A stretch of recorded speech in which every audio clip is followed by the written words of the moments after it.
Assalamualaikum teman-teman. Perkenalkan, nama saya Cici Dewi Triwahyuni dari Prodi Pendidikan Matematika Universitas Madura. Kali ini saya akan membuat video pembahasan tentang kesebangunan.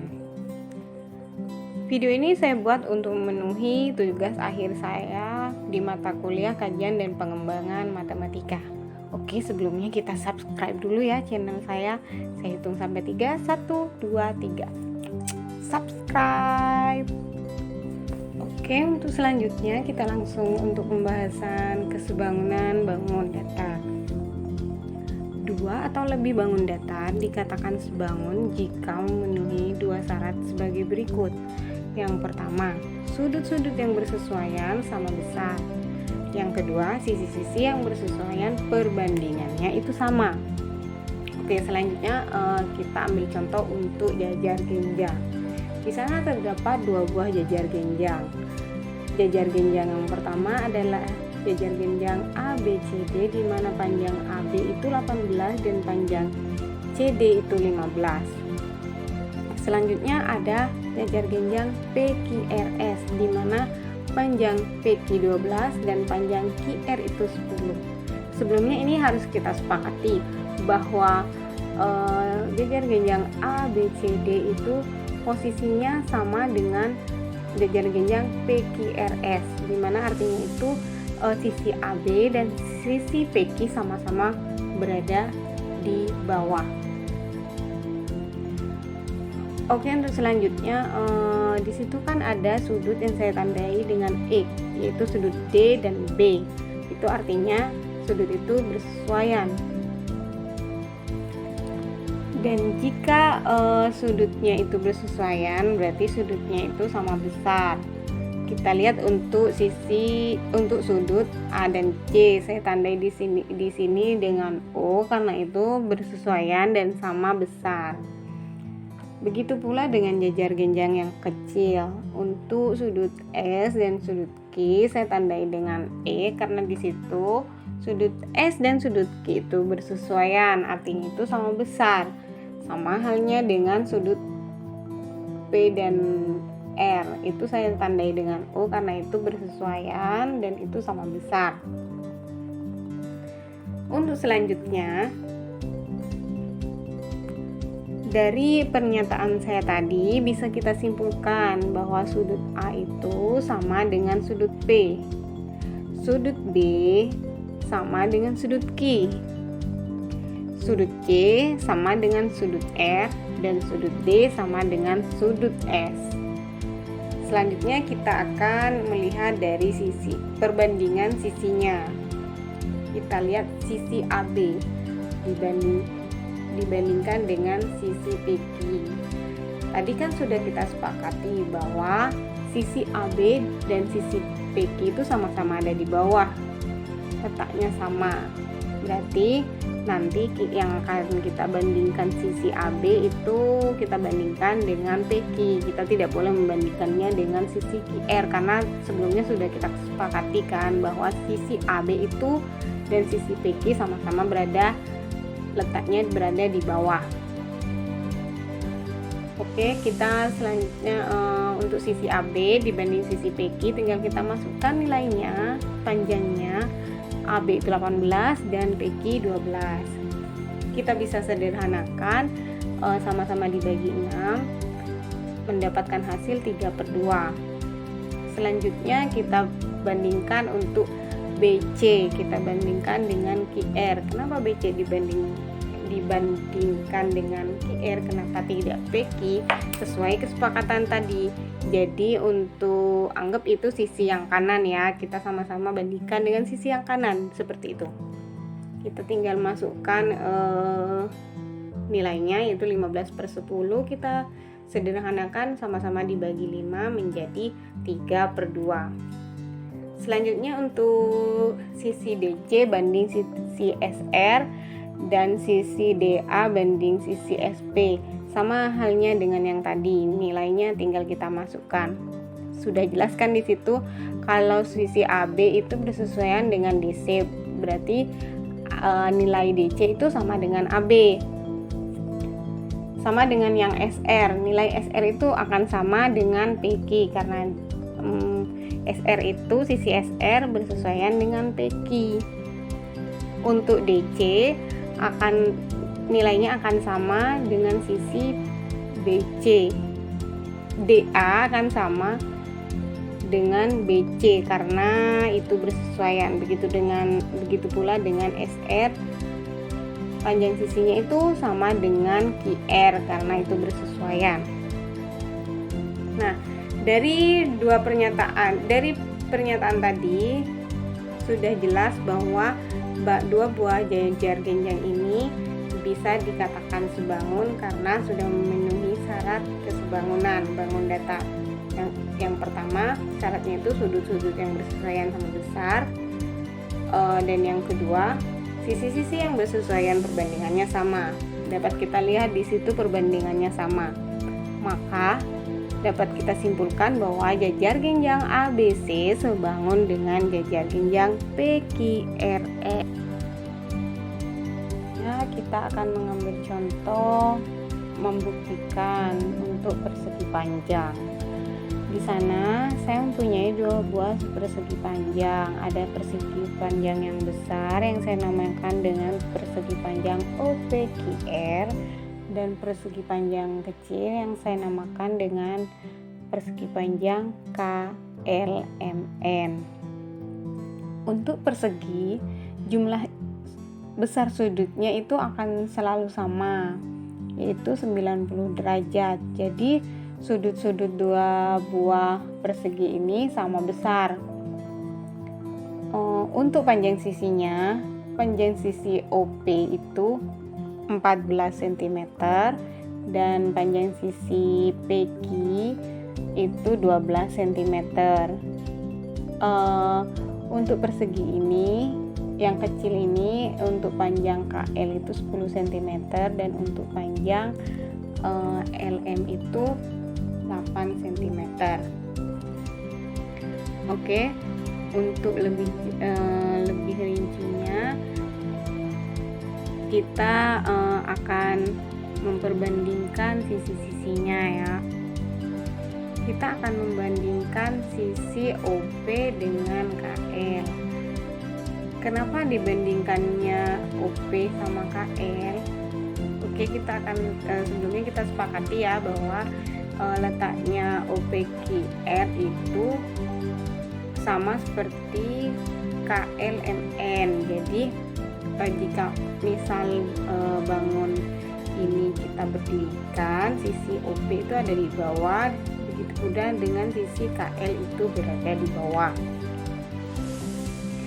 Kita sepakati ya untuk OP itu ada di bawah, KL ada di bawah, berarti untuk PQ dan LM itu sama-sama berada di sisi kanan. Selanjutnya kita tinggal memasukkan perbandingan sisi.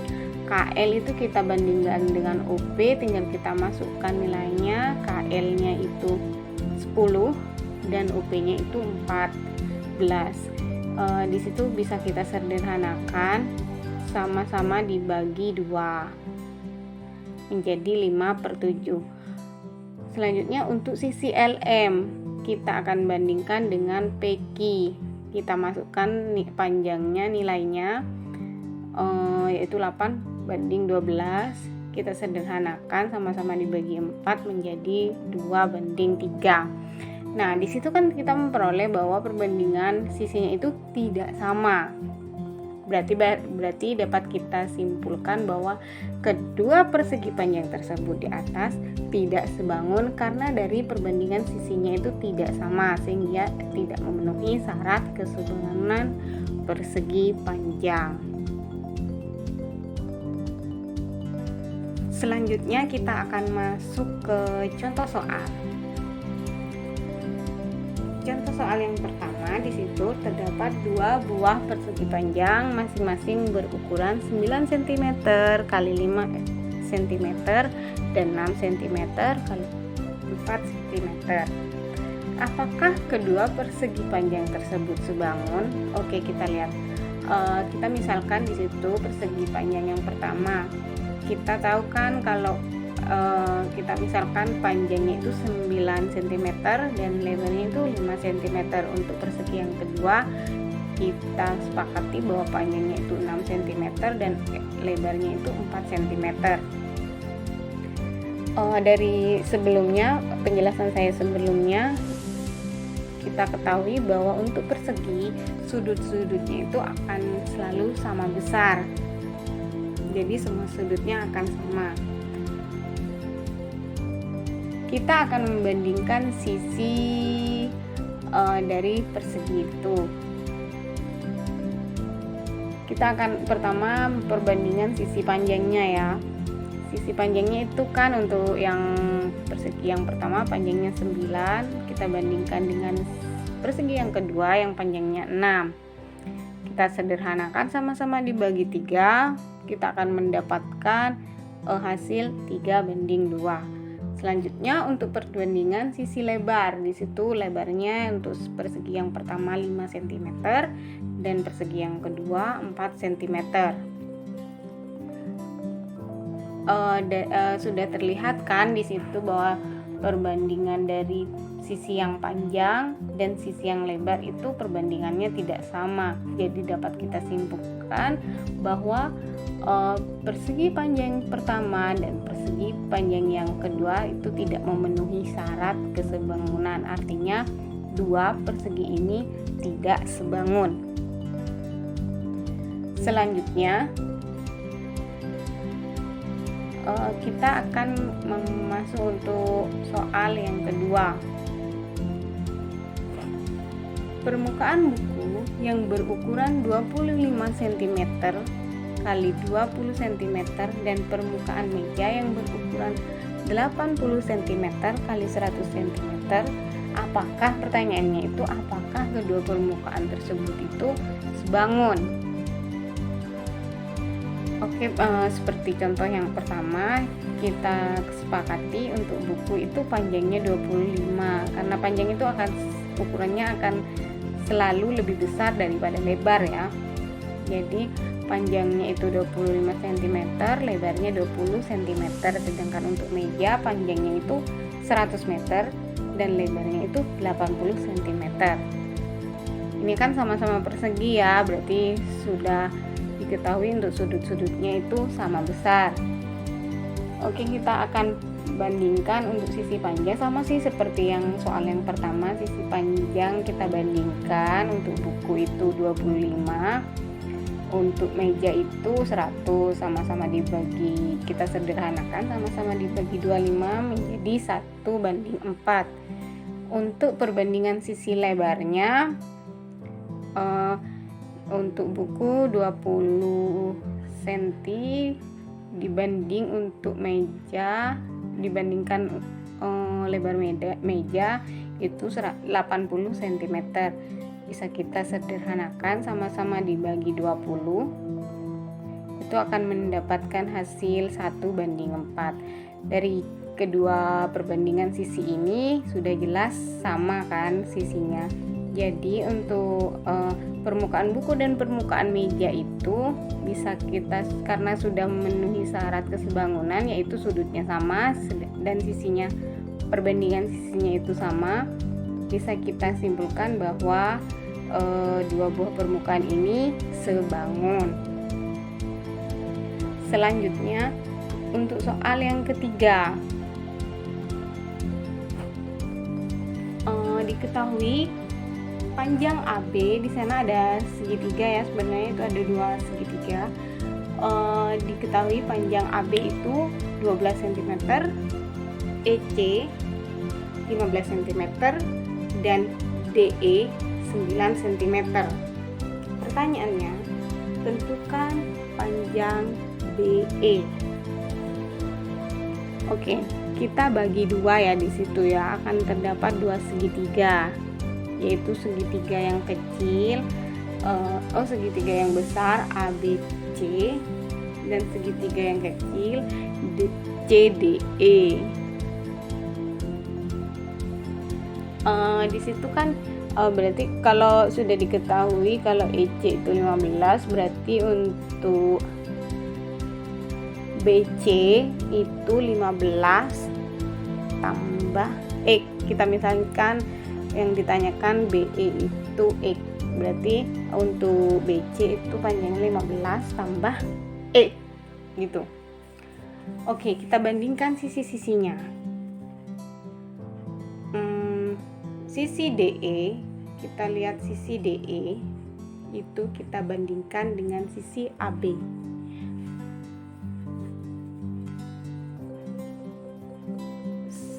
Sama dengan sisi CE, kita bandingkan dengan sisi BC. Oke, tinggal kita masukkan nilainya. DE itu 9 dibanding AB itu 12. CE itu EC itu nilainya 15 dibanding BC itu 15 plus X, kan nanti kita cari X dulu. Terus kita tinggal kita sederhanakan untuk yang sisi yang kiri ya, sama-sama dibagi 3 menjadi 3 banding 4. Untuk yang sisi kanan itu tetap 15 banding 15 plus X. Kita tinggal kalikan silang. Jadi 4 dikalikan 15, sedangkan 3 itu dikalikan dengan 15 plus X. Kita akan mendapatkan hasil 60 sama dengan 45, kan 4 sisi kirinya ya, jadi 4 kali 15 kan 60. Kebetulan dan sisi yang kiri 3 kalikan 15 plus X menjadi 45 plus 3X. Di situ kita akan memindahkan yang 45 ke sisi kiri, karena itu kalau yang 3X kan ada variabelnya ya. Jadi kita akan mengurangi 60 dengan 45 menjadi 15 sama dengan 3X. Jadi akan diketahui kalau X-nya itu 5, berarti sisi BE itu 5 ya teman-teman. Oke, itu saja pembahasan saya tentang kesebangunan. Thanks for watching. Jangan lupa komen, subscribe, dan like. Terima kasih teman-teman. Wassalamualaikum.